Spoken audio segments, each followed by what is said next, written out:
Hello everyone, this is Indra Vikram. Welcome to Magnet Brains. आज के video में हम चैप्टर 9 के क्वेश्चन आंसर्स की प्रैक्टिस करनी शुरू कर रहे हैं। इंडस्ट्रियल रेवोल्यूशन लगभग क्या पूरा ही खत्म हो गया है हमारा, और इंडस्ट्रियल रेवोल्यूशन के बाद अब हम शुरू करने वाले हैं आपके बुक बेस्ड क्वेश्चंस की प्रैक्टिस। तो होपफुली आपने सारे वीडियोस प्रॉपर देख लिए हैं, सारे कंसेप्ट आपको क्लियर हैं, और जब आपके कॉन्सेप्ट्स क्लियर हैं तो जो भी क्वेश्चंस यहाँ पे आने वाले हैं वो सारे क्वेश्चंस आप इजीली सॉल्व करते जाओगे। क्वेश्चंस के साथ साथ आंसर तो मैं आपसे डिस्कस कर ही रहा हूं, but at the same time आप भी उसको फ्रेम करने की कोशिश करें, अपने एंड से सॉल्व करने की कोशिश करें। चलिए, तो पहला क्वेश्चन जो है वो क्या कह रहा है आपसे, how did Britain's involvement in Wars from 1793 to 1815 affect British industries. अभी देखो, लास्ट जो आपने टॉपिक पढ़ा था इंडस्ट्रियल रेवोल्यूशन का या इंडस्ट्रियलाइजेशन का, उस लास्ट टॉपिक में आपने क्या पढ़ा था, the debate about the industrial revolution. और डिबेट अबाउट इंडस्ट्रियल रेवोल्यूशन में क्या आपने पढ़ा था कि बेसिकली जो इंडस्ट्रियल रेवोल्यूशन है, ये इंडस्ट्रियल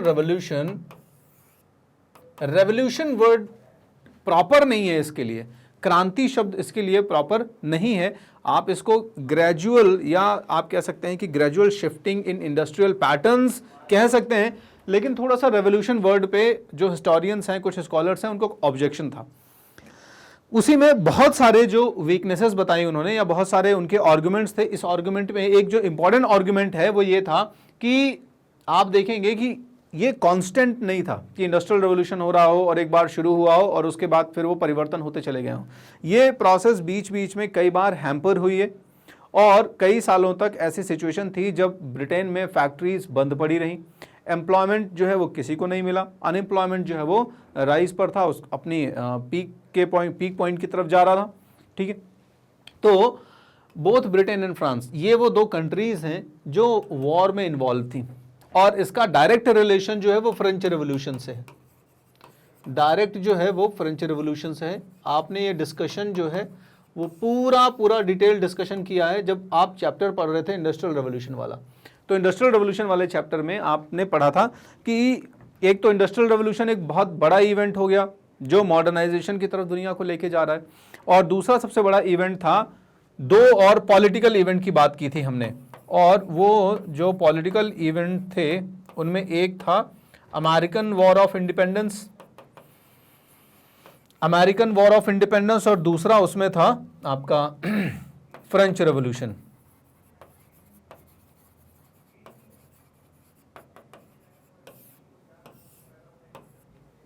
है ना। तो फ्रेंच रेवोल्यूशन जो है, इसके आइडियल्स लिबर्टी, इक्वालिटी और फ्रेटर्निटी की बात भी हमने करी थी। और फ्रेंच रेवोल्यूशन के दौरान ब्रिटेन और फ्रांस में वॉर की सिचुएशन रहेगी। 1793 से लेके 1815 के बीच में वॉर लाइक सिचुएशंस बनी रहेगी ब्रिटेन और फ्रांस के बीच में। रीजन आपको भी पता है, फ्रेंच रेवोल्यूशन। उसके बाद इवन जब फ्रेंच रेवोल्यूशन का कल्मिनेशन हुआ, पीक पॉइंट पर पहुंचा, और आपके फ्रांस में नेपोलियन आया, तो नेपोलियन भी जो है वो ब्रिटेन को परेशान कर रहा है ना। कॉन्टिनेंटल सिस्टम और ये सारी चीजें हमने डिस्कस करी थी वहां पे, याद आ रहा होगा आपको होपफुली।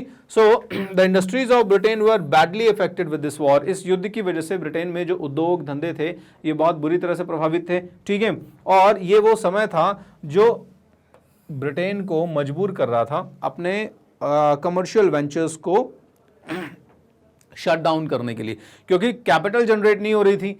जितनी ज्यादा पूंजी जनरेट होगी उतना ज्यादा और इन्वेस्टमेंट होगा ना, लेकिन यहां पर कैपिटल जनरेट नहीं हो रही थी, कैपिटल फॉर्मेशन नहीं हो पा रहा था ब्रिटेन में। That is why Britain was unable to get capital formation, और उसकी वजह से री इन्वेस्टमेंट भी नहीं हो रहा था। इसके अलावा जो कुछ भी पैसे बोरो किए जा रहे थे, उधार लिए भी जा रहे थे बैंक से या रिच पीपल लोगों से, वो सारे के सारे कहाँ लग रहे थे, वो वॉर में लग रहे थे। वो जो कैपिटल है, वो जो पूंजी है, वो कहाँ यूटिलाइज हो रही थी, वो फाइट करने में ज़्यादा यूटिलाइज हो रही थी, युद्ध लड़ने में ज़्यादा यूटिलाइज हो रही थी, बजाय इसके कि उस कैपिटल का री इन्वेस्टमेंट किया जा सके किसमें, इंडस्ट्रियलाइजेशन को बढ़ाने में, इंडस्ट्रीज, ट्रेड और कॉमर्स को बढ़ाने में, है ना।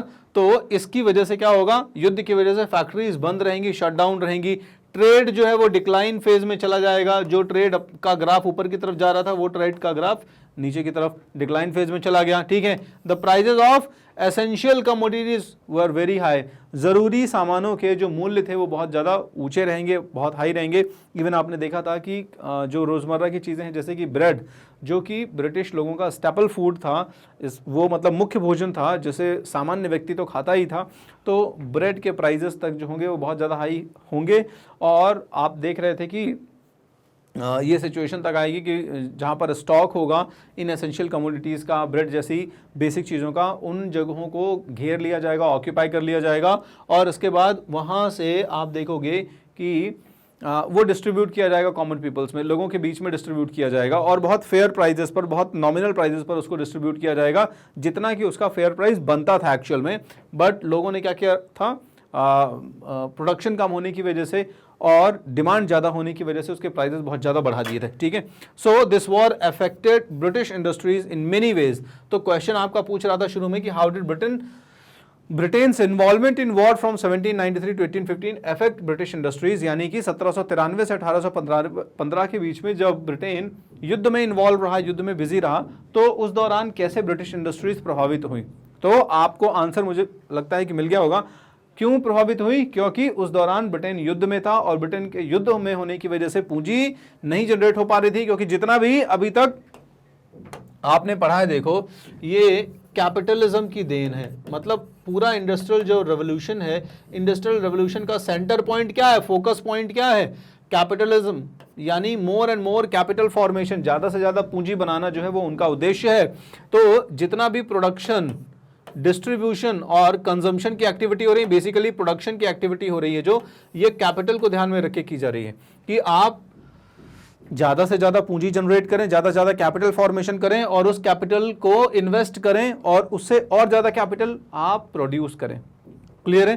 तो ये कैपिटल जनरेशन नहीं होगा, यहां पे कैपिटल जनरेशन नहीं होगा, जिसकी वजह से क्या होगा, प्रोडक्टिविटी नहीं होगी और उसका आगे री इन्वेस्टमेंट नहीं होगा कैपिटल का, तो ट्रेड जो होगा वो अपने डिक्लाइन फेज की तरफ चला जाएगा। और यही रीजन है कि इस दौरान क्या होगा, एम्प्लॉयमेंट नहीं मिलेगा लोगों को, प्रॉपर एम्प्लॉयमेंट नहीं मिलेगा, क्योंकि फैक्ट्रीज तो बंद करनी पड़ेगी ना, फैक्ट्रीज को शट डाउन करना पड़ेगा और अनएम्प्लॉयमेंट की सिचुएशन जनरेट होगी। क्लियर है? फिर जब प्रोडक्शन प्रॉपर नहीं है, फैक्ट्रीज बंद है, तो ऑब्वियस सी बात है चीज़ों की कमी पड़ जाएगी मार्केट में और प्राइजेस जो होंगे वो हाई हो जाएंगे, उनके मूल्य जो होंगे वो बढ़ जाएंगे। ये सारा का सारा जो प्रोसेस है वो इसी की देन है और इस तरीके से ब्रिटेन जो है वो प्रभावित हो रहा था। तो होपफुली आपको ये समझ में आया होगा। अगले क्वेश्चन की तरफ बढ़ते हैं। अगला क्वेश्चन कह रहा है, what were the relative advantages of canal and railway transportation, यानी कि नहरों और रेल यातायात का, रेल ट्रांसपोर्टेशन का रिलेटिव एडवांटेज क्या था। यानी कि अगर आप कंपैरेटिवली इसको देखोगे, कंपैरेटिवली रिलेटिव एडवांटेज की बात कर रहा है, ठीक है, दूसरे जो ट्रेड्स हैं उनके साथ में आपको रिलेट करके, कंपेयर करके इस आंसर को देखना है। तो क्या रिलेटिव एडवांटेज था कैनाल्स का, रेलवेज का, ठीक है, या रेलवे ट्रांसपोर्टेशन का। तो आपको भी पता है कि शुरुआत में जो बहुत बेसिक मीन्स ऑफ ट्रांसपोर्टेशन थे, ये basic means of transportation Britain में अवेलेबल तो थे, लेकिन इसकी वजह से कॉस्ट बहुत ज़्यादा होती थी और टाइम जो होता था ये भी बढ़ जाता था। तो कॉस्ट बहुत ज़्यादा होती थी और डिले भी होता था, अननेसेसरी टाइम कंज्यूम होता था।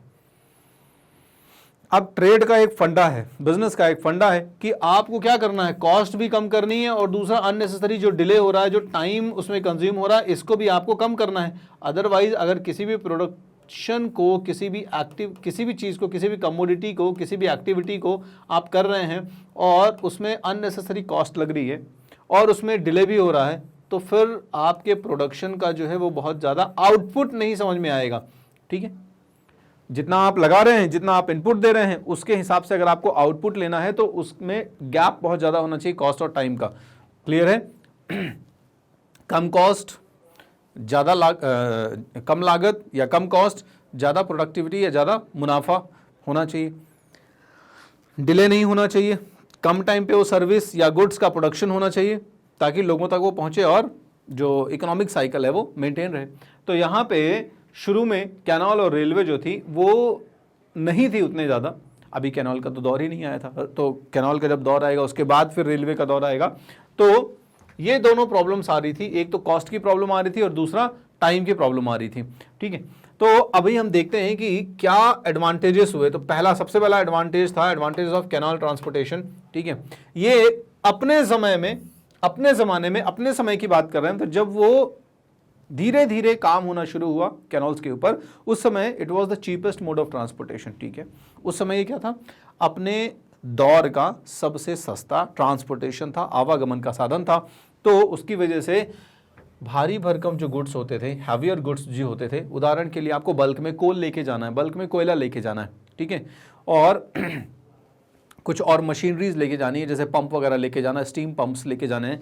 ठीक है, तो जो हैवियर गुड्स होता था, भारी भरकम मात्रा में जो कुछ सामान होता था, उसको आप माइंस से, ठीक है, लेके जा सकते थे फैक्ट्रीज तक। ठीक है, माइंस से, जहाँ पर माइंस हैं और जहाँ से उसको निकाला जा रहा है कोयले को, और फैक्ट्रीज में लेके जाया जा रहा है, जहाँ पर उसके ऊपर आगे फिर प्रोडक्शन हो रहा है। जैसे उदाहरण के लिए आपका आयरन फैक्ट्री हो गया, आयरन स्मेल्टिंग फैक्ट्री हो गई, तो वहाँ पर लेके जाया जाएगा। क्लियर है? तो कैनॉल्स ने क्या किया कि बड़े शहरों को टाउन्स के साथ में कनेक्ट कर दिया, छोटे टाउन्स के साथ में कनेक्ट कर दिया। क्लियर है? जिसकी वजह से लोगों को बहुत सारी वो एसेंशियल कमोडिटीज, आवश्यकता की चीजें जो कि चाहिए थी, वो आसानी से मिलने लग गई और कम मात्रा में मिलने लग गई। याद होगा आपको, हमने ड्यूक ऑफ ब्रिज वाटर वाली जो कहानी सुनी थी, जो वोर्सले कैनॉल वाली बात करी थी, है ना, जो फर्स्ट कैनॉल बनी थी उस समय। तो उसमें क्या था, वोर्सले जो कि एक छोटा सा शहर था, छोटा सा, एक बहुत छोटा शहर ही नहीं कहना चाहिए, बहुत छोटी सी जगह कहनी चाहिए, जो कि मैनचेस्टर के पास में थी। वहां से ड्यूक ऑफ ब्रिज वाटर को, या मैं कहूँ वहाँ के ब्रिज वाटर का जो ड्यूक था, प्रिंस था, उसको जो कोयला था उसको ट्रांसपोर्टेशन करवाना था, उसको वहाँ से ट्रांसपोर्ट करवाना था मैनचेस्टर सिटी तक। अभी शुरुआत में बस वही बहुत बेसिक तरीके हुआ करते थे, कैरेज वगैरह और कुछ एनिमल्स का इस्तेमाल करना, है ना, जैसे हॉर्सेस का इस्तेमाल करना, जिसके थ्रू ट्रांसपोर्टेशन होगा। लेकिन अभी जैसे ही कैनाल बन गई तो उसने ब्रिंडले को हायर किया था और अच्छा खासा लोन लिया था उस कैनाल को बनाने के लिए। जब कैनाल बनी तो आपने देखा कि जो कोल के प्राइजेस थे वो सीधे हाफ हो गए थे, सीधे हाफ हो गए थे, आधे हो गए थे, यानी एक्चुअल प्राइस जो भी थी उस समय कोल की, उसके कंपैरिजन में हाफ हो गई थी वो जो प्राइस थी। और जब वो प्राइस हाफ हो गई तो क्या हुआ, मुनाफा बढ़ जाएगा। जब कॉस्ट कम होगी तो मुनाफा जो होगा वो बढ़ जाएगा, ऑब्वियस सी बात है। और आने वाले कुछ समयों में, कुछ ही टाइम्स में आपने देखा था कि कितनी तेजी से जो कोयले के रेट थे वो कम होने लग गए थे। और इससे क्या हुआ, इससे फाइनल जो प्रोडक्शन हो रहा था उस प्रोडक्शन में कहीं ना कहीं डिफरेंस क्रिएट हो रहा था, मुनाफा और बढ़ा और लागत और कम हुई। तो यही तो बेसिकली इंडस्ट्रियल रेवोल्यूशन का क्या था, एम था ना। जो पूंजीपति थे, जो कैपिटलिस्ट वर्ग थे, वो यही तो चाह ही रहे थे बेसिकली। चलो, दूसरा, एडवांटेजेस ऑफ रेल ट्रांसपोर्टेशन। ठीक है, कैनाल ट्रांसपोर्टेशन में आगे आने वाले समय में कुछ प्रॉब्लम्स आई, जैसे क्लाइमेटिक फैक्टर्स हो रहे थे, तो क्लाइमेटिक फैक्टर्स एक बहुत बड़ा हर्डल क्रिएट कर रहे थे। ठीक है, इसके अलावा और तमाम प्रॉब्लम्स थे, जैसे वो एरियाज कंजेस्ट हो जाते थे, कंजेशन हो जाता था, सकरे हो जाते थे समय के साथ साथ में, क्योंकि और तमाम चीज़ें हैं जो डिपॉजिट होती रहती थी पानी के साथ में, जो कैनाल्स के रास्ते को सकरा करती रहती थी। तो और तमाम प्रॉब्लम बने थे, फ्रॉस्ट की प्रॉब्लम होती थी, फ्लड की प्रॉब्लम होती थी, ड्रॉट की प्रॉब्लम होती थी, जिसमें कैनाल्स में प्रॉपर ट्रांसपोर्टेशन कर पाना आसान नहीं रहता था, मुश्किल हो जाता था। इसलिए धीरे धीरे जो आपकी स्टीम पावर है, इस स्टीम पावर ने क्या किया, आगे डेवलपमेंट किया और जेम्स वॉट ने इंजन बनाया। ठीक है, जेम्स वॉट ने इंजन बनाया, और जब जेम्स वॉट ने इंजन बनाया तो ये सीधे मैनीफोल्ड हो गया ट्रांसपोर्टेशन। ठीक है, रेलवे का प्रोडक्शन जो है उसके ऊपर शुरू होगा, और जैसे जैसे रेलवे का प्रोडक्शन हुआ वैसे वैसे और तेजी से ट्रांसपोर्टेशन बढ़ गया, और 1840 आते आते रेलवे का नेटवर्क इतना बड़ा हो जाएगा कि कैनाल के कंपैरिजन में रेलवे को लोग प्रेफर करना शुरू कर देंगे। और रेलवे 6000 माइल के आसपास की रेलवे जो है वो पूरे जो महत्वपूर्ण शहर थे, जैसे लंदन हो गया, बर्मिंघम हो गया, मैनचेस्टर हो गया, ठीक है, लिवरपूल हो गया, इन शहरों में आप देखोगे कि रेलवे का एक बहुत ब्रॉड नेटवर्क जो होगा वो एस्टैब्लिश हो जाएगा। क्लियर है? तो ट्रांसपोर्टेशन दोनों, चाहे आप कैनाल्स की बात करो चाहे आप रेलवे की बात करो, दोनों ही बहुत हेल्पफुल रहेंगे ब्रिटिश इंडस्ट्रियल रेवोल्यूशन को आगे बढ़ाने के लिए। ठीक है, चलो क्वेश्चन 3 पे बात करते हैं अब। What were the interesting features of the inventions of this period. इस टाइम पीरियड की बात कर रहे हैं, हम इंडस्ट्रियल रेवोल्यूशन के टाइम पीरियड की बात कर रहे हैं। इंडस्ट्रियल रेवोल्यूशन में जितने भी इन्वेंशंस हुए हैं, जितने भी महत्वपूर्ण खोज हुई हैं या आविष्कार हुए हैं, खोज नहीं, खोज तो डिस्कवरीज हो गई, इन्वेंशन और खोज में बेसिक डिफरेंस आपको पता ही है ना।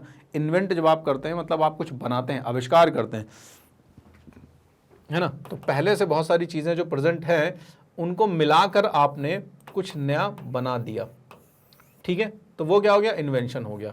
लेकिन पहले से बहुत सारी जो चीज़ें हैं उन्हीं में से आपने कुछ चीज़ खोज ली, ठीक है। Discovery means to find out. तो पहले वो चीज़ हिडन थी, आपने उसको खोज लिया, आपने उसको बाहर निकाल लिया, तो वो डिस्कवरी बन गई। यहां पे इन्वेंशन की बात की जा रही है, यहां पे नया कुछ बनाने की बात की जा रही है। क्लियर, इन्वेंशन की बात की जा रही है, इन्वेंट करने की बात की जा रही है। तो कौन कौन से बहुत इंटरेस्टिंग इन्वेंशंस हैं और उनके फीचर्स आपको बात करने हैं यहाँ पे उनके बारे में। तो सबसे पहला प्रॉब्लम तब शुरू हुई जब कोल का इस्तेमाल शुरू हो गया।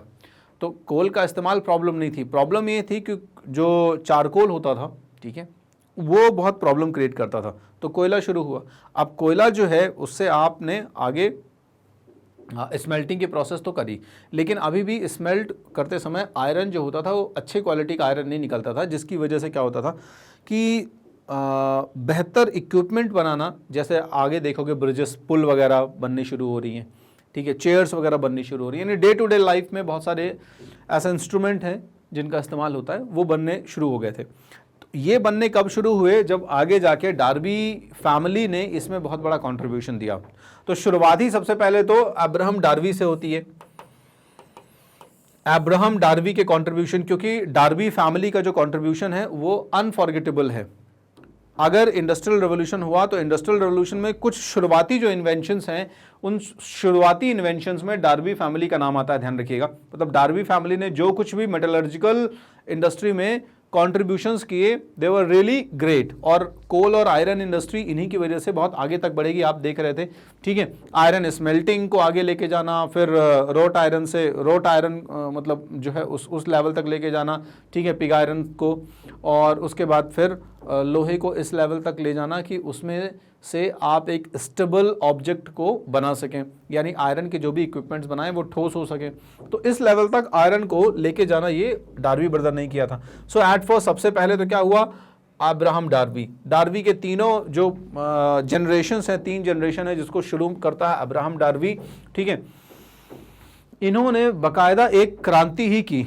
इसे क्रांति आप कह भी सकते हो, क्योंकि बहुत कम समय में 3 परिवारों ने, 3 जनरेशंस ने अपने जो भी प्रोफेशन था उस प्रोफेशन में परफेक्शन हासिल किया और कुछ नई टेक्नोलॉजी जो है वो इंट्रोड्यूस करी। तो मेटलर्जिकल इंडस्ट्री में आयरन स्मेल्टिंग के फील्ड में एक बड़ा कंट्रीब्यूशन जो हो रहा है, वो बड़ा कंट्रीब्यूशन किसका हो रहा है, आपके अब्राहम डार्बी का हो रहा है, ठीक है। और इसके बाद आपको पता ही है कि जो थर्ड डार्बी है, third Derby has created the first bridge, है ना, इंग्लैंड में दुनिया के फर्स्ट ब्रिज में से भी एक हो सकता है वो। चलिए, हेनरी कॉर्ट। इसके बाद दूसरा जो इंपॉर्टेंट पर्सन है वो हेनरी कॉर्ट है, जिसने पडलिंग फर्नेंस जो है वो बनाया था, ठीक है। और इस पडलिंग फर्नेंस में क्या था कि आयरन जो होता था वो थोड़ा सा प्यूरिफाइड फॉर्म में निकलता था, ठीक है। So roll purified iron into bar. तो जब आप आयरन को स्मेल्ट करेंगे तो आयरन स्मेल्टिंग की टेक्नोलॉजी एक कदम आगे बढ़ रही थी पडलिंग फर्नेंस में। इस पडलिंग फर्नेंस में होता ये था कि आपकी जो रोलिंग मिल होती थी, ये रोलिंग मिल थोड़ा सा आयरन को इस लेवल तक प्योर करती थी कि वो आगे कुछ बार्स के फॉर्म में, है ना, मोटे रॉड्स के फॉर्म में, आप कह दो बार्स के फॉर्म में, ईंटों के फॉर्म में उसको स्मेल्ट करके और ड्राई करके बाहर निकाल सकता था, ठीक है। तो अभी आपको थोड़ा सा कंपैरेटिवली मजबूत क्वालिटी का आयरन मिलना शुरू हो जाएगा because of the Henry Cort. In 1770s John Wilkinson made the first iron chair. This is because of these inventions. अगर डार्बी ने आयरन स्मेल्टिंग में आगे कदम नहीं बढ़ाया होता और हेनरी कॉर्ट ने पडलिंग फर्नेंस नहीं बनाई होती तो आप मान के चलो कि आयरन चेयर्स का बनना थोड़ा सा मुश्किल था। आयरन चेयर्स जो है वो कब बननी शुरू हुई, आयरन चेयर्स बननी शुरू हुई जब आपके जॉन विल्किंस ने इन टेक्नोलॉजीज के ऊपर काम किया। क्लियर है। तो जॉन विल्किंसन इन्हीं टेक्नोलॉजीज का इस्तेमाल करके पडलिंग फर्नेंस वगैरह का क्या कर रहा है, आयरन के पाइप्स बना रहा है, वैट्स बना रहा था, वैट्स जो कि अल्कोहल को बनाने में काम आते थे, है ना, ब्रीविंग करने में अल्कोहल को, आपने देखा होगा स्टील के जार होते हैं, बड़े कंटेनर्स से होते हैं जिनके अंदर आप ब्रीविंग की प्रक्रिया को करते हैं, है ना, और अल्कोहल या विस्की या जो भी आप अल्कोहल रिलेटेड प्रोडक्ट्स हैं वो बनाते हैं यहाँ पे। तो वाइन विस्की बनाने के लिए इस्तेमाल किया जाता था, उसको ब्रीविंग कहते हैं। तो ब्रीविंग करने के लिए बेसिकली इस्तेमाल किया जाता था। आयरन पाइप्स बनाने के लिए इस्तेमाल किया जाता था। तो लोहा अब इस लेवल पर पहुंच गया कि उससे आप ड्यूरेबल ऑब्जेक्ट्स बना सकते थे। आगे जाके जॉन के, ठीक है, जॉन के जिन्होंने फ्लाइंग शटल लूम बनाया 1733 में। अब फ्लाइंग शटल लूम जब बनाया तो वो बरसों की प्रॉब्लम जो डिले हो रही थी स्पिनिंग करने में, ठीक है, यार्न बनाने में, उसको यहाँ पे सटल आउट किया जा सका। स्पिनिंग जिनी के बाद आपका फ्लाइंग शटल लूम, ठीक है, पावर लूम, और ये सारी टेक्नोलॉजी जो है वो एक लैंडमार्क है, एक बहुत इंपॉर्टेंट लैंडमार्क है जो कि हर एक इंडस्ट्री में क्या हो रही है, हर एक इंडस्ट्री में कुछ एक मील का पत्थर जो है बन के निकल रही। तो वैसे ही आपके कॉटन और टेक्सटाइल इंडस्ट्री में जो फ्लाइंग शटल लूम था, जिसने मोटा फैब्रिक जो है, ठीक है, थोड़ा सा उसको बनाने में हेल्प करी, या मैं कहूँ कि उस फैब्रिक को बहुत कम समय में बनाने में हेल्प करी, क्योंकि वही फैब्रिक बनाने में वुमेन्स को अच्छा खासा वक्त लग जाता था, दिनों दिन लग जाते थे, महीनों लग जाते थे, क्योंकि वो मैनुअली उसको प्रॉपर क्या करती, स्पन करती थी, और मैनुअली स्पन करने और मशीन से स्पन करने में बहुत डिफरेंस होता था। तो बहुत कम समय में जो आपका फाइबर होता था वो बन के तैयार हो जाता था। क्लियर है? तो ये इन्वेंशन। इसके बाद एडमंड कार्टराइट ने पावर लूम बनाया 1787 में, जिसने आगे जाकर धागे को और मजबूती दी। अब फाइन क्वालिटी का थोड़ा सा धागा जो बनता था वो और मजबूत होता था, क्योंकि पहले धागा टूटने का भी थोड़ा सा प्रॉब्लम था एक। आगे जाके थॉमस सेवरे ने steam engine, model steam engine बनाया, जिसे माइनर्स फ्रेंड कहा जाता था। याद होगा आपको कि कोल माइंस में जब माइनिंग की प्रोसेस शुरू हुई, तो माइनिंग की प्रोसेस में प्रॉब्लम सबसे बड़ी क्या आई कि जो पानी होता था वो भर जाता था, माइंस में पानी भर जाता था, तो फ्लडिंग की प्रॉब्लम हो रही थी। और इस फ्लडिंग की प्रॉब्लम के लिए वहां पर क्या होता था कि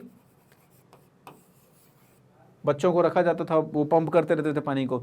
तो वहीं स्टीम का इस्तेमाल करके स्टीम इंजन बनाया था इन्होंने, जिसका नाम रखा गया था माइनर्स फ्रेंड। अब ये स्टीम इंजन जो है ये वो मूवर नहीं है, एक तरीके से आप कह सकते हैं कि सिर्फ एक पंप की तरह काम करने वाला था, जिसमें स्टीम की जो थ्योरी है वो बस इस्तेमाल हो रही थी। तो इन्होंने एक मॉडल स्टीम इंजन बनाया था बेसिकली। क्लियर है? जो वाटर को ड्रेन करने के लिए माइन में से इस्तेमाल होता था, लेकिन आगे जाके इसको और रिफाइन किया जाएगा, आप देखोगे। क्लियर है? जेम्स वाट।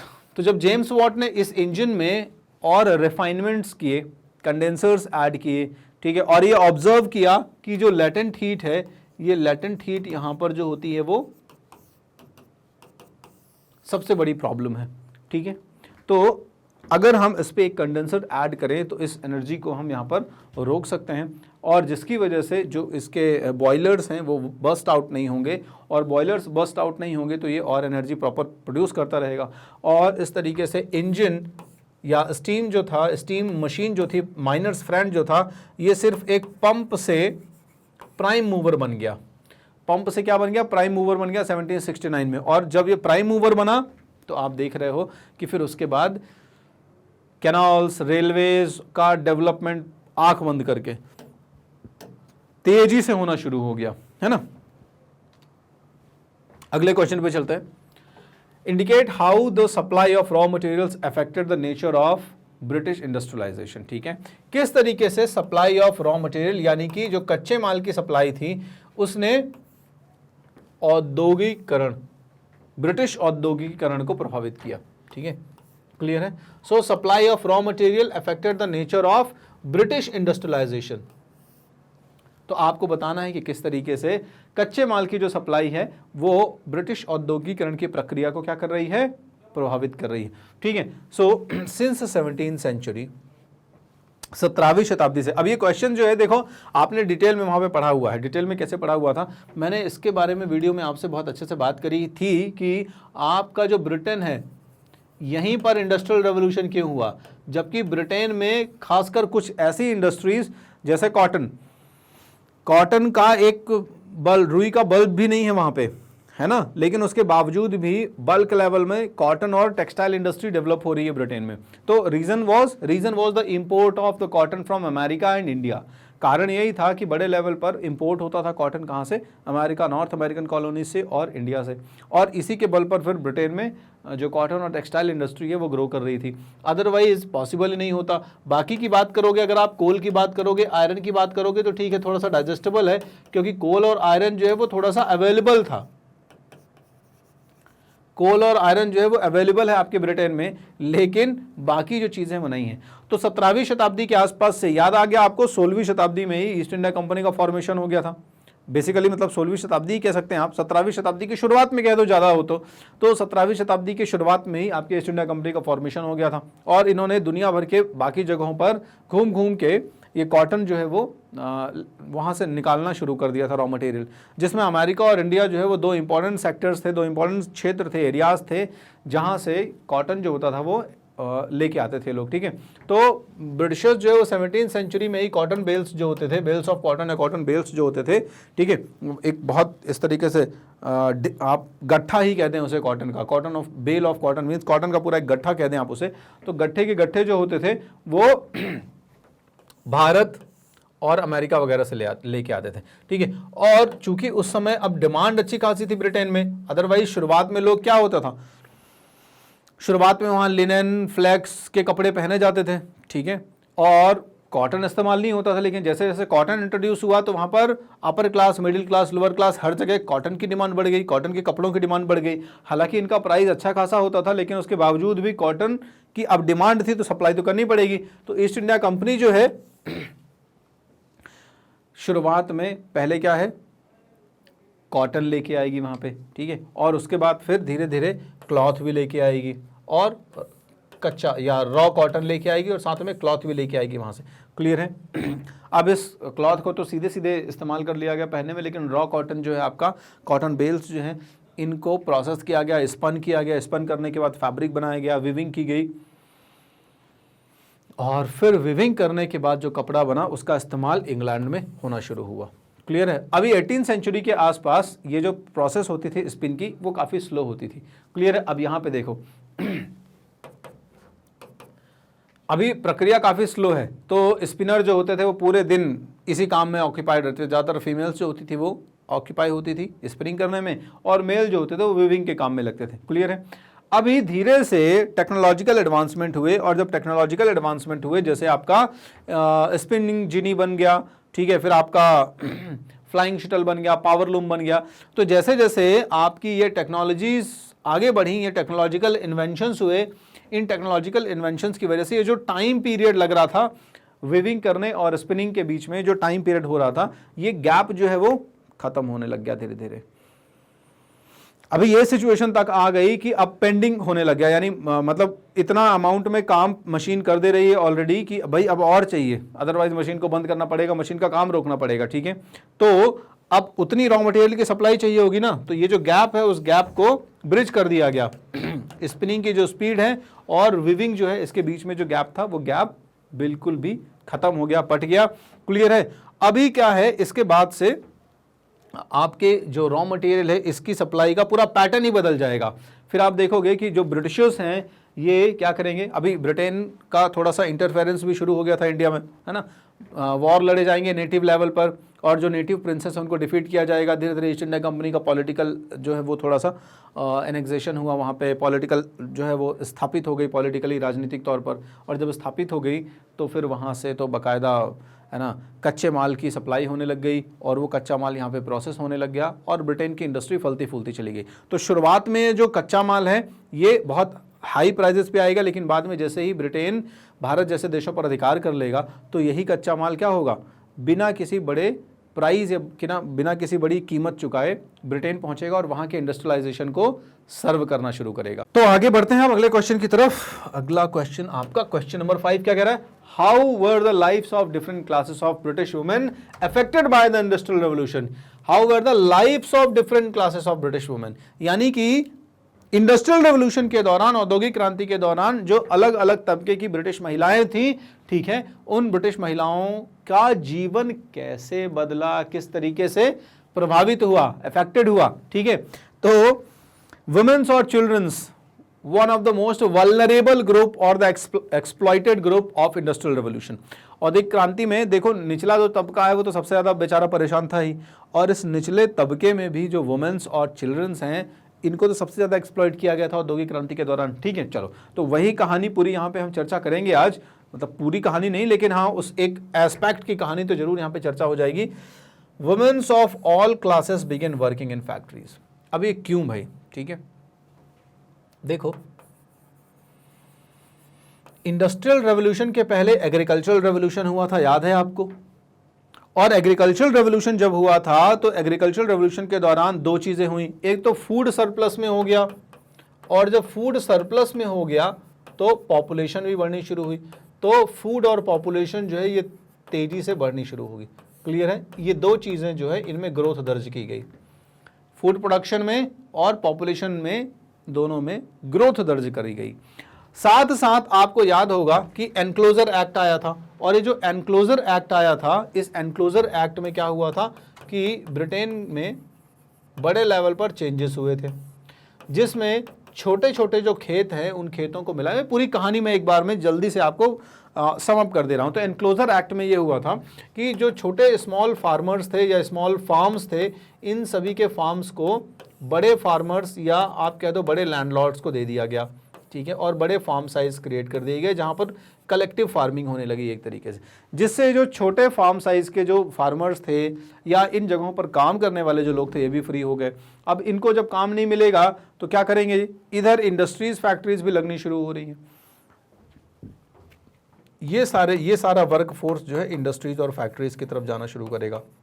ये शहरों की तरफ माइग्रेशन करना शुरू करेगा, अर्बन एरियाज की तरफ, क्योंकि इन्हें लग रहा था कि वहां पर कंडीशंस जो है वो बेटर होने वाली है, तो अर्बन एरिया की तरफ माइग्रेट करेगा।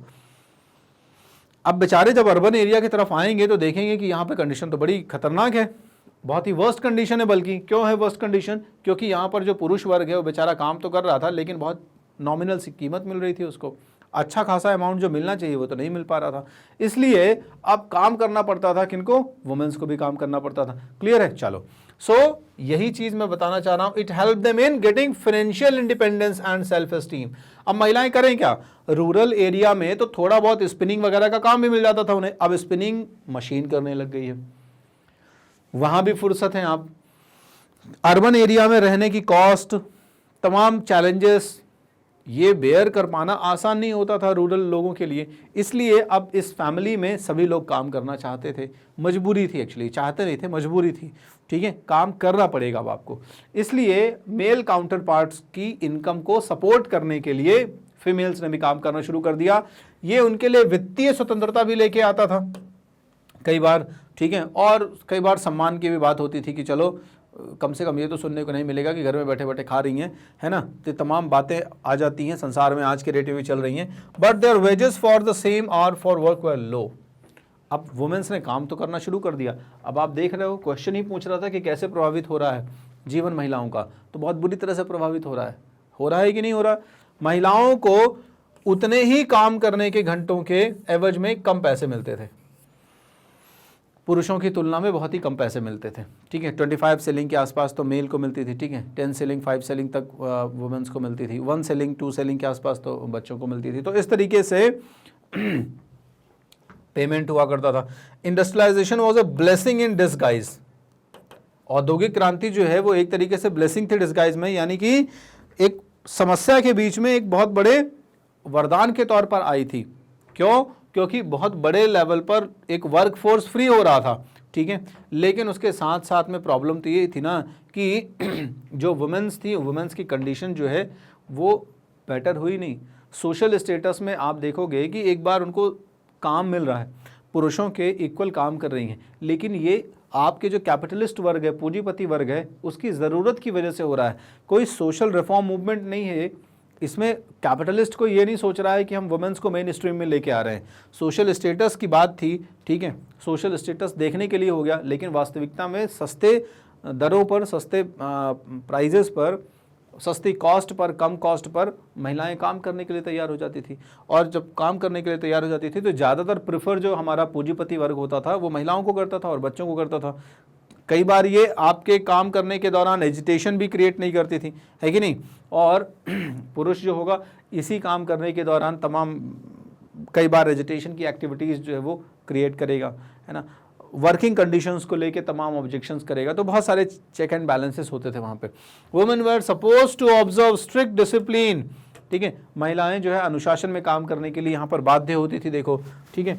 बाध्य होने के साथ साथ आप देखोगे कि जैसे ही कभी ऐसी सिचुएशन आती थी कि उनका काम थोड़ा सा गड़बड़ हुआ, लंबे 16-16 घंटे 17 घंटे के काम के घंटों के दौरान कई बार आग लग गई, कई बार कुछ प्रॉब्लम हो गई, या कोई भी सिचुएशन ऐसी हो सकती है जब उन्हें लगे कि वो 100% एक सेम रेट से काम नहीं कर पा रही हैं, थोड़ा बहुत प्रोडक्टिविटी में फ्लक्चुएशंस हो रहा है, तो उस दौरान उन्हें क्या होता था, they were also punished for violation of any discipline. किसी भी तरीके के काम में अनुशासन को ब्रेक करने या तोड़ने के दौरान उन्हें पनिशमेंट दिया जाता था कि आपने जो फैक्ट्री के नॉर्म्स हैं उनको वायलेट करा है, आपने काम करने के दौरान जो डिसिप्लिनरी एक्शंस बनाए गए हैं यहाँ पे, या जो डिसिप्लिन्स बनाए गए हैं, रूल्स बनाए गए हैं, इन रूल्स को ब्रेक करा है। फॉर एग्जांपल 16 घंटे के दौरान आपको उठना ही नहीं है, अब आप 16-16 घंटे बैठे ही रहो। आपको 16 घंटे के दौरान जो भी एक्टिविटी दी गई, मान लो कोई स्विच ऑन ऑफ करने के लिए दिया गया है, तो वो एक पर्टिकुलर टाइम फ्रेम के दौरान आपको स्विच ऑन स्विच ऑफ करना ही है।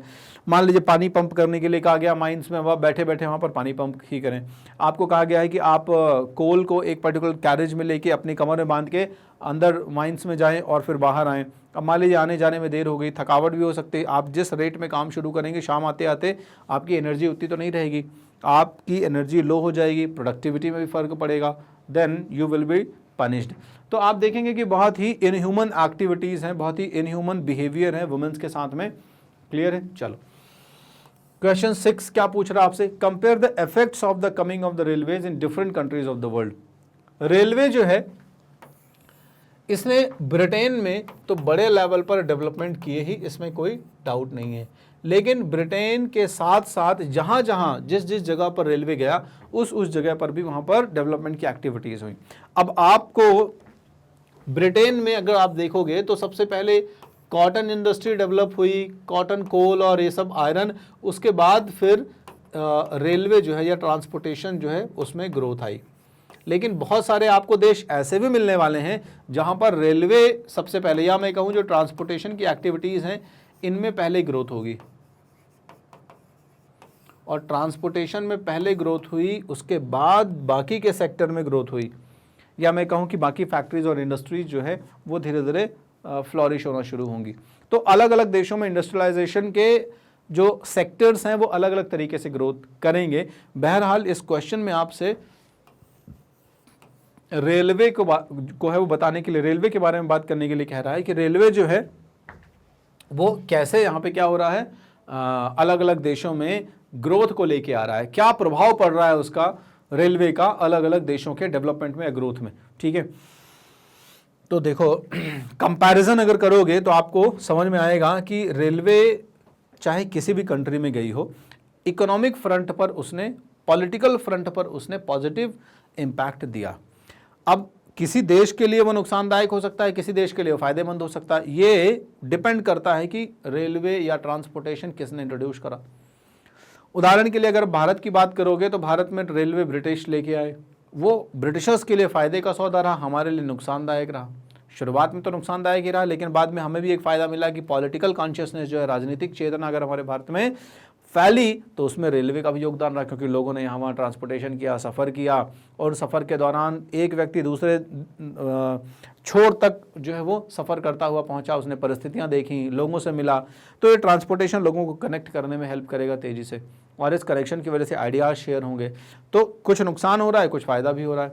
क्लियर है, ब्रिटिशर्स को भी फ़ायदा मिलेगा लेकिन उनको ज़्यादा फ़ायदा मिलेगा। तो फिलहाल हम अलग अलग देशों के कंटेक्स्ट में रेलवे के कंट्रीब्यूशन को देख लेते हैं। तो जैसे जैसे रेलवे का विस्तार हुआ वैसे वैसे जो प्रजातांत्रिक देश हैं, प्रजातांत्रिक देशों को सबसे ज़्यादा फायदा हुआ। क्यों?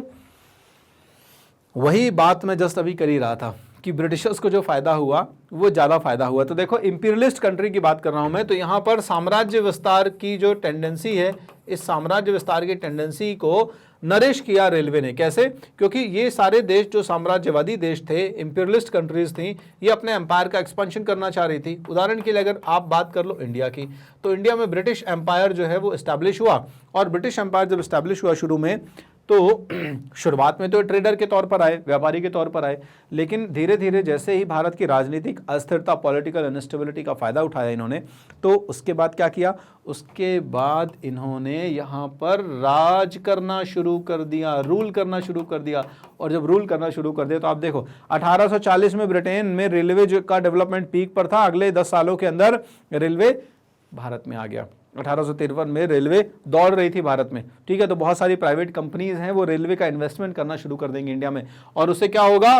तेजी से जो रॉ मटेरियल होगा, ये रॉ मटेरियल एक जगह से दूसरे जगह पर आसानी से ट्रांसपोर्ट हो सकेगा, या आप कह दो रॉ मटेरियल जो है पॉइंट ए से पॉइंट बी पर बहुत तेजी से ट्रांसपोर्ट हो पाएगा, या आप कह दो कि ब्रिटिश ने जहां पर प्रोडक्शन यूनिट लगाई थी वहां से लेके जहाज़ों पर, पोर्ट्स में, जहां से ब्रिटिशर्स उसे जहाज़ों में भरकर ब्रिटेन ले जाने वाले थे, उन जगहों तक का ट्रांसपोर्टेशन बहुत तेजी से हो गया। तो कुल मिला के रेलवे ने इन सारे देशों को, जो अपने साम्राज्य का विस्तार करना चाहते थे, जो अपने एम्पायर को एस्टैब्लिश करना चाहते थे, उस एम्पीरियलिस्ट टेंडेंसी को नरिश करने में हेल्प किया, या साम्राज्य विस्तार में एक तरीके से सहायता की, ठीक है। साम्राज्य विस्तार में एक तरीके से सफलता दिलाई रेलवे ने। So the expansion of railway help the imperialist countries a lot, साम्राज्य विस्तार की तरफ बहुत तेजी से गए। क्लियर हो गया ये? Railways became a means of transportation, ठीक है। रेलवे जो है वो यातायात का साधन बन गया, which was available in different parts of the world. जब तक रेलवे नहीं था, ट्रेडिशनल मीन्स ऑफ ट्रांसपोर्टेशन इस्तेमाल होते थे, पारंपरिक जो यातायात के या आवागमन के साधन होते थे वो इस्तेमाल होते थे। और जो ट्रेडिशनल मीन्स ऑफ ट्रांसपोर्टेशन होता था उसमें प्रॉब्लम ये होती थी, वेदर की प्रॉब्लम है, डिले होने की प्रॉब्लम है, और तमाम प्रॉब्लम्स हैं, ठीक है। क्योंकि ट्रेडिशनल मीन्स ऑफ ट्रांसपोर्टेशन में आइदर हॉर्सेस इस्तेमाल हो रहे हैं, ठीक है, या फिर आप देखो अगर ह्यूमन बींग्स भी इस्तेमाल हो रहे हैं, तो उनमें भी थोड़ा कुछ ना कुछ तो ऐसे चैलेंजेस बने हुए हैं जो इस प्रोडक्टिविटी को थोड़ा सा रेस्ट्रिक्ट कर रहे हैं। तो मीन्स ऑफ ट्रांसपोर्टेशन जो है ये एकदम से बढ़ जाएगा, ये एकदम से तेज हो जाएगा जैसे ही रेलवे का डेवलपमेंट होगा। क्लियर है? तो रेलवे ने दुनिया के बाकी हिस्सों में मीन्स ऑफ ट्रांसपोर्टेशन को फास्ट किया, रैपिड किया। फिर they also help a lot in boosting the process of industrialisation. क्यों? क्योंकि बहुत आसान हो जाता था रॉ मटेरियल को पॉइंट ए से पॉइंट बी तक पहुंचाना, या फिर जहां पर रॉ मटेरियल प्रोड्यूस हो रहा है वहां से उसकी प्रोसेसिंग यूनिट तक या मैन्युफैक्चरिंग यूनिट तक उसको ट्रांसपोर्ट करना बहुत आसान हो गया था। तो इस तरीके से रेलवे जो है वो इंडस्ट्रियलाइजेशन को भी बूस्ट करेगा। क्लियर है? हाँ, भारत के केस की बात करोगे, यहां पर इंडिया को अगर देखोगे आप इंडिया के कंटेक्स्ट में, तो आपको इंडस्ट्रियलाइजेशन कम मिलेगा, ना के बराबर मिलेगा, क्योंकि यहां कॉलोनी थी, और कॉलोनी थी तो रॉ मटेरियल पॉइंट ए से पॉइंट बी, और पॉइंट बी यहां पर सीधे आप ब्रिटेन ले लो, तो ब्रिटेन में जा रहा था और ब्रिटेन में प्रोसेस हो रहा था। तो India was like a supplier of raw material and the consumer of the finished goods. तो जो बना बनाया माल आ रहा था वो ब्रिटेन से आ रहा था। तो बेसिकली प्रोसेसिंग के लिए हमारे पास तो कुछ बच ही नहीं रहा था, तो हम कंज्यूमर भी हो गए, सप्लायर भी हो गए एक तरीके से ब्रिटिशर्स के लिए। तो इसलिए हमारे यहाँ इंडस्ट्रियलाइजेशन को उतना नहीं, लेकिन हाँ दुनिया के बाकी देशों की बात करोगे, जापान ले लो आप, जापान ने अच्छा खासा है ना इंडस्ट्रियलाइजेशन किया, और देखो कभी गुलाम नहीं हो पाए सिर्फ इसी वजह से कि समय से उन्होंने इंडस्ट्रियलाइजेशन कर लिया। और ये बात आपने पढ़ी भी है जब शुरुआत हम कर रहे थे वीडियो की इस पूरे चैप्टर की, तो आपको वीडियो मैंने पहले इंट्रोडक्शन वाले वीडियो में बताया भी था कि जापान और चाइना। तो आगे जो अभी अगला 11th लास्ट चैप्टर हम पढ़ेंगे उसमें इसको हम डिस्कस भी करेंगे कि कैसे बहुत सारे देशों ने मॉडर्नाइजेशन को एम्ब्रेस कर लिया और उन्होंने अपने पॉलिटिकल सिस्टम को जो है वो किसी तरह से टेम्पर्ड भी नहीं होने दिया ब्रिटिशर्स की वजह से, ठीक है, डिस्टर्ब भी नहीं कर पाए ब्रिटिशर्स उनको। They also helped in the transportation of heavy goods at cheaper rate, यानी कि जो कच्चा माल है या वस्तुएं हैं उनको कम रेट पे या सस्ते दरों में ट्रांसपोर्ट करने में हेल्प की, क्योंकि रेलवे जो है वो अभी इतना कॉस्ट इफेक्टिव नहीं था। अब कॉस्ट इफेक्टिव नहीं था, जब लागत इसी में कम लग रही है तो माल लाने ले जाने की जो लागत है वो कंपैरेटिवली तो कम ही हो रही है, ठीक है। तो ये सारे फैक्टर्स थे, इन सारे फैक्टर्स की वजह से आप देखोगे कि दुनिया में बाकी जो रेलवे है वो बड़े पॉजिटिव चेंजेस लेके आ रही है। They join the parts of different countries, ठीक है। एक तरीके से एक जो पूरा नेटवर्क बन रहा था ना कि चलो पॉइंट ए में एक फल मान लो कोल सफिशिएंट अमाउंट में अवेलेबल है, ठीक है, पॉइंट बी में कॉटन सफिशिएंट अमाउंट में अवेलेबल है, पॉइंट सी में मैन्युफैक्चरिंग यूनिट लगी हुई है, तो पॉइंट ए बी सी को इस तरीके से रेलवे ने कनेक्ट कर दिया कि बहुत इजीली जो है वो सारा रॉ मटेरियल प्रोसेसिंग यूनिट्स तक सप्लाई हो जाएगा। तो डिफरेंट कंट्रीज ने अपने इंटरनल पार्ट्स को या इंटरनल एरियाज को जो प्रोविंसेस में थे उनको कनेक्ट कर दिया। तो आप देख रहे हैं रॉ मटेरियल बहुत इजीली पहुंचाना आसान हो गया। दे provided lot of employment opportunities. अब रेलवे आपको अच्छा खासा मैन पावर लगेगा, जो भी आप रॉ मटेरियल एक जगह से दूसरे जगह पर ट्रांसपोर्ट कर रहे हैं, मेंटेनेंस करना होगा उस मशीन का, तो मेंटेनेंस करने के लिए आपको इंसान लगेंगे, फ्यूल लगाना है। अब कोयला भरना पड़ता था शुरुआत में, आपने देखा होगा पुराने ज़माने की, अगर रेलवे देखने का कभी मौका लगा होगा, मूवीज़ देखी होंगी आपने जिसमें होता था ना कि वो कोयला डालते रहते थे इंजन की तरफ में, जो कोयला बर्न आउट होता रहता था और फिर वो कोयला जो होता था वो थ्रस्ट प्रोवाइड करता था। तो ये सारी प्रोसेस जो है वो एम्प्लॉयमेंट अपॉर्चुनिटीज को भी जनरेट करेगी, और जैसे जैसे एम्प्लॉयमेंट जनरेट होगा वैसे वैसे ट्रेड और कॉमर्स क्या होगा, और बढ़ेगा ही बल्कि। क्लियर है? तो इस तरीके से आप कह सकते हो कि जैसे जैसे रेलवे का विकास हुआ वैसे वैसे रेलवे ने दुनिया के बाकी देशों को डेवलपमेंट की तरफ आगे इंडिकेट किया। या मैं कह दूं कि अगर रेलवे जो है वो मॉडर्नाइजेशन में वो एक सबसे बड़ा ड्राइविंग फोर्स बन के आया, तो ये कोई बात गलत नहीं होगी। मॉडर्नाइजेशन की तरफ एक सबसे बड़ा ड्राइविंग फोर्स बन के आ रहा था रेलवे। तो ये बात होपफुली आपको समझ में आ गई होगी। इस तरीके से हमने आपके बुक बेस्ड जो क्वेश्चंस थे इन क्वेश्चन को सॉल्व किया। आशा है कि सारे क्वेश्चंस जो है वो आप प्रॉपर लिंक कर पा रहे होंगे। सारे वीडियोस जो है वो लगभग आपके 11th क्लास के चैप्टर 9 के प्रिपेयर हैं। हम क्लास 10 में जो है वो बहुत जल्दी ही इंटर होने वाले हैं। जैसे हम सारे क्वेश्चंस खत्म कर देंगे तो हम आपके क्लास 11 के चैप्टर 10 की तरफ इंटर होंगे। सारे वीडियोस अवेलेबल हैं आपके मैग्नेट ब्रेन्स की वेबसाइट पर www.magnetbrains.com।